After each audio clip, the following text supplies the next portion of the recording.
Olá a todos, sejam muito bem-vindos à nossa aula de conformação mecânica e hoje nós falaremos de trefilação. Vamos para as definições de trefilação. Pelo Dieter, nós temos que o processo de trefilação consiste em puxar o metal através de uma matriz, por meio de uma força de tração, a ele aplicada na saída da matriz. A maior parte do escoamento plástico é causado por esforços de compressão, resultantes da reação do metal com a matriz. Já o Rocha diz que a trefilação é um processo de conformação plástica que se realiza pela operação de conduzir um fio, uma barra ou um tubo, através de uma ferramenta denominada fieira, de formato externo cilíndrico, que contém um furo no centro por onde passa o fio. Esse furo, com diâmetro decrescente, apresenta um perfil na forma de funil, curvo ou cônico. Vocês podem estar com algumas dificuldades em entender o que está acontecendo, então vamos analisar parte a parte dessa definição. Primeiro ponto, eu vou puxar o metal através de uma matriz. Vou mostrar para vocês daqui a pouco como é essa matriz, mas basicamente é um material que possui um orifício de diâmetro maior em um lado, um orifício de diâmetro menor no outro, e eu vou forçar um material a passar pelo primeiro orifício e sair pelo outro. Ou seja, ele vai entrar com uma bitola com um diâmetro maior e vai sair com um diâmetro menor. Assim eu vou conformá-lo mecanicamente. É por meio de uma força de tração, porque eu vou puxar pelo lado menor, pelo lado da minha matriz, que tem um diâmetro menor, o meu material. Então eu vou tracioná-lo. É diferente do processo de extrusão que nós vimos, onde eu empurro o material e forço ele a sair do outro lado. Aqui não. Aqui eu vou puxar ele pelo outro lado. Então eu vou ter uma força de tração. Mas no final, o que vai causar a deformação mesmo é uma compressão na matriz. Eu vou mostrar para vocês daqui a pouco. Lembra que nós falamos que o nosso material terá que passar por uma ferramenta que tem um diâmetro inicial maior e um diâmetro final menor? Essa ferramenta é a fieira. Olha a carinha da nossa fieira aqui. É por onde passa o material para a produção de fios, principalmente. E aqui entra um detalhe lá da nossa inicial das nossas definições. A trefilação é um processo de produção de fios, arames de diâmetros menores e tubos também de pequeno diâmetro. Mas olhando a fieira dessa maneira, é meio difícil entender como ela é por dentro. Então vamos olhar a fieira em um corte transversal. A fieira tem mais ou menos essa cara. Olha só, ela tem uma entrada cônica, ela tem uma saída cônica. Então a fieira é uma ferramenta onde há um canal convergente e divergente. Convergente, convergindo para um centro, e divergente no final. Ela diverge do nosso centro. E o nosso fio, olha o nosso fio sendo representado aqui. Ele é puxado por esse outro lado e forçado a passar por esse pequeno orifício da minha fieira. Então olha só, esse esforço aqui de puxar o fio é um esforço de tração, mas o que está deformando de fato o meu material? A compressão aqui. Olha. Então, se eu aplico uma força de tração, mas o que deforma de fato é a compressão, o processo de trefilação é um processo de conformação onde é aplicada uma força de compressão indireta, porque essa compressão acontece indiretamente. Porque diretamente eu estou aplicando uma força de tração. Vamos analisar então algumas nomenclaturas importantes para o meu processo. Eu tenho inicialmente uma abertura maior do que o diâmetro do meu fio. Essa abertura ela tem um ângulo, eu chamo de ângulo de entrada. Chega um ponto em que o meu material realmente vai ter que passar por um canal convergente de diâmetro menor do que o diâmetro dele, onde ele vai ser então comprimido. Esse canal convergente ele tem um ângulo e nós chamamos de ângulo de trefilação, essa abertura aqui. Ó. Eu tenho uma parte que ela é cilíndrica, que ela não tem uma angulação, que eu chamo de zona cilíndrica, e depois eu tenho uma abertura, que é o meu ângulo de saída. Aqui é uma espécie de alívio para a recuperação da deformação elástica que todo material tem. Apesar de ele ter sido deformado plasticamente, ele tem uma certa deformação elástica e sempre recuperada quando descarregado. A fieira, então, ela tem que permitir trefilação de grandes quantidades de fio sem que ocorra um desgaste acentuado da fieira. Observe essa afirmação. Por que uma grande quantidade de fios? Porque eu vou produzir fios de pequeno diâmetro, então vou passar aqui por uma fieira quilômetros e quilômetros de fio. Não pode ocorrer desgaste acentuado. Vai ocorrer desgaste, claro. Quando esse desgaste chegar num ponto crítico, eu vou ter que trocar a minha fieira. Permitir a trefilação a altas velocidades, lembra que são quilômetros e quilômetros de fio. Permitir a adoção de elevadas reduções de seção, ou seja, meu fio vai ter que diminuir bastante a sua seção transversal, a sua bitola. Conferir calibração constante do diâmetro do fio. Conferir vida longa à ferramenta. A ferramenta é basicamente a nossa própria fieira. E permitir a obtenção de superfície lisa e brilhante no fio durante o período de uso. Para que isso ocorra, a minha fieira ela precisa ter uma dureza muito elevada. Para que ela não se deforme, para que eu consiga torná-la dimensionalmente precisa e à medida que eu vou fazendo o processo de conformação para não mude as suas dimensões. Então, o material em que essa fieira é produzida, ele tem que ser um material muito resistente, principalmente muito duro. Então, Em geral, a fieira vai ser produzida por carbonetos sinterizados, principalmente carboneto de tungstênio, que é um material extremamente duro. Aços de alto carbono, que também são muito resistentes, revestidos de cromo. Aços especiais também, de ligas especiais de alta resistência, cromo-níquel, cromo-molibdênio, cromo-tungstênio. Ferro fundido branco. Materiais cerâmicos, as cerâmicas também possuem elevada resistência. E até diamante. Lógico, eu não vou fazer uma fieira totalmente de diamante, apenas a parte em contato com a superfície do metal pode ser feita por finos fios de fina camada, né, de diamante ou de alguma liga dura que contenha um pó de diamante, algo assim, uma quantidade bem reduzida, para não tornar a minha fieira mais cara do que o meu produto final. Mas o importante é saber que todos esses materiais são de altíssima resistência e a minha fieira, então, ela tem que ser muito dura e resistente. E como que é feito o processo de trefilação? Inicialmente, então, eu tenho um fio-máquina. Fio-máquina é um vergalhão laminado a quente, a gente vai ver ele sendo produzido daqui a pouco. Então, esse fio-máquina é a matéria-prima do meu processo de trefilação, em geral. Esse vergalhão ele foi produzido por laminação a quente, logo ele deve ter óxido na sua superfície. Então, vou passar por um processo de descarepação, que é a remoção de óxido. Carepa é óxido, lembrem disso. Essa descarepação pode ser mecânica, por dobramento e escovamento, ou química, bem parecido com o que nós vimos na laminação a quente, com ácido clorídrico ou ácido sulfúrico. Lá na laminação nós trabalhamos principalmente com ácido clorídrico, lembra?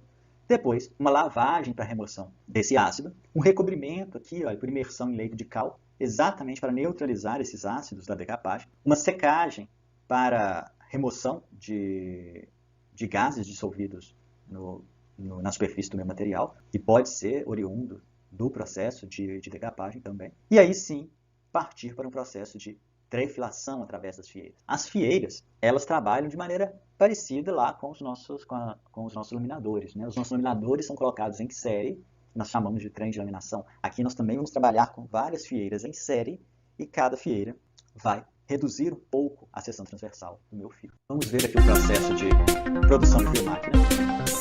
Olha só, início do processo, como está ali, de afinação. Prontas fieiras vão trabalhar através da fieira. Então ele vai passando por uma série de laminadores.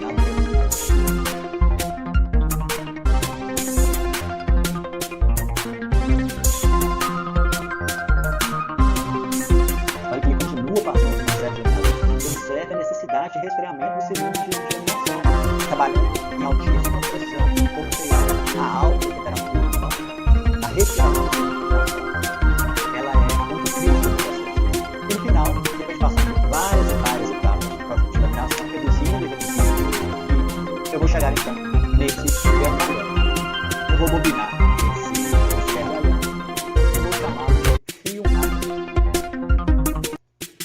Então, o vergalhão, o fio-máquina, me desculpe, ele vai ser desbobinado, pode passar por etapas de desempenho, etapas iniciais também, como nós já falamos, de descarepação, de remoção da carepa, tratamento da superfície, neutralização do ácido, recozimento, etapas de recozimento se forem necessárias. Então ele vai passar por várias fieiras em sequência. Para vergalhões finos, de longo comprimento ou de arames, olha só, as reduções serão de 15 a 20% por passe.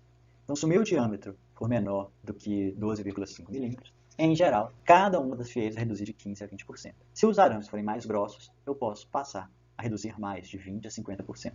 Por que disso? O controle dimensional para um arame fino é muito complexo. Qualquer pequena redução pode necessitar de uma tensão muito elevada para deformar o meu material. E assim eu posso até ultrapassar o meu limite de resistência e iniciar um processo de restrição. Lembram lá das nossas primeiras aulas? Então, para diâmetros menores, onde qualquer força dividida pela área da seção, que é bem pequenininha, vai produzir uma tensão muito alta que pode ultrapassar a restrição. Logo, para diâmetros pequenos, eu vou reduzir menos. Para diâmetros maiores, vou reduzir mais. E a velocidade de trefilação, ela pode ultrapassar até 1.500 metros por minuto. É muito rápido. O processo de trefilação, em geral, é realizado a frio. Se ele é feito a frio, vai haver encruamento. E aqui o que eu falei para vocês, olha, eu tenho que tomar cuidado o tempo inteiro em não ultrapassar o limite de resistência, porque ultrapassando esse limite de resistência eu vou ter uma restrição e nessa diminuição localizada da seção transversal, que é a restrição, vai haver um concentrador de tensões e o meu material vai se romper ali. Porém, em alguns casos, eu preciso reduzir o meu material cada vez mais a ponto de ele já estar chegando nesse meu limite de resistência e ainda não ter alcançado o diâmetro necessário. O que eu vou fazer? Eu vou passar o meu fio por um processo de recozimento para ele recuperar as suas propriedades mecânicas e aí sim dar continuidade nas outras fieiras. Como eu havia dito para vocês, no processo de trefilação, o esforço que é aplicado é um esforço de tração, mas o que está deformando de fato no material é a compressão indireta. Lembrem-se disso, compressão indireta. Vamos ver o processo de trefilação. Aqui já é o final do processo, do saindo bem comigo. Observe aqui várias fieiras, o material passa por ele é fácil de manipular por vários. Olha a velocidade.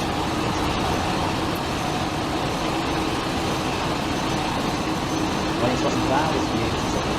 Olha aqui bem no cantinho do filmar.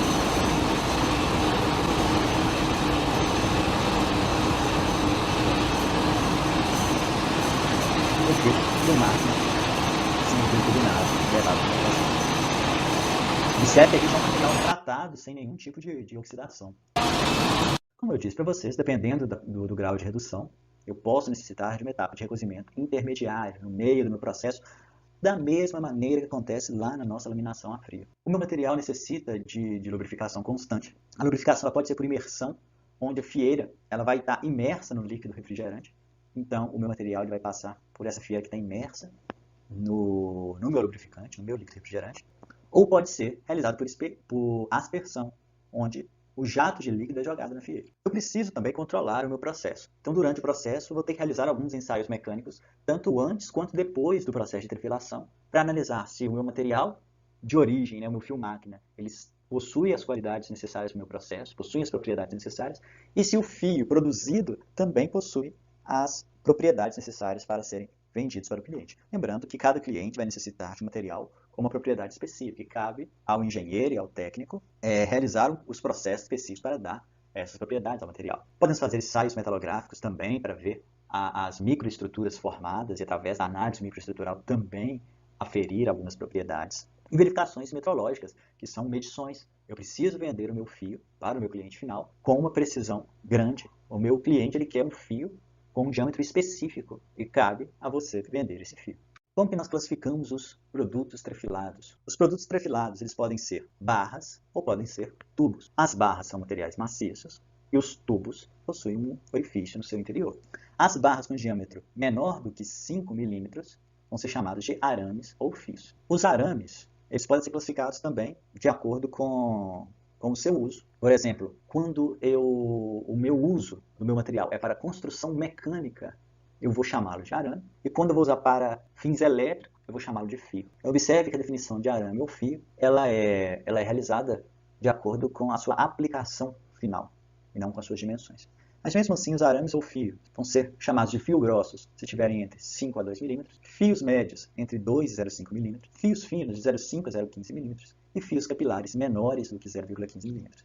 Essa definição não é uma definição rígida, outras fontes vão dar denominações diferentes, estou mostrando para vocês apenas a fim de curiosidade. Eu posso produzir tubos por trefilação, observem aqui a nossa fieira. Esses tubos, eles podem ser produzidos sem nenhum tipo de suporte, eu vou ter um tubo original, eu vou forçá-lo a passar pela minha fieira. Qual o problema de não ter um suporte interior, um suporte interno? Eu vou modificar o tamanho, a espessura das minhas paredes. Eu não vou ter um controle dimensional dessa espessura muito bom. Então eu posso produzir o fio com um suporte interno, chamado de plug fixo. Observe que agora, olha, o espaçamento entre a parede da fieira e o diâmetro interno do tubo é fixo, então o meu controle da espessura da parede é melhor.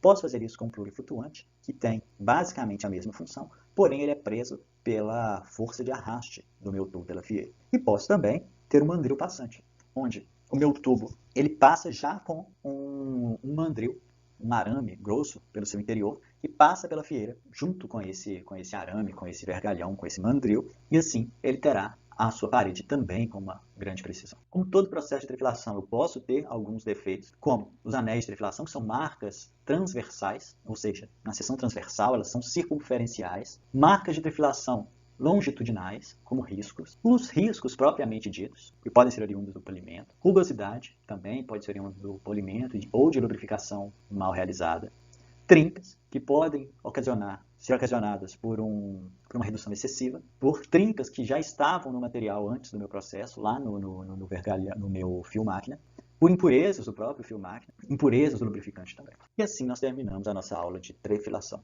Muito obrigado a todos vocês, uma boa semana de estudos e até mais.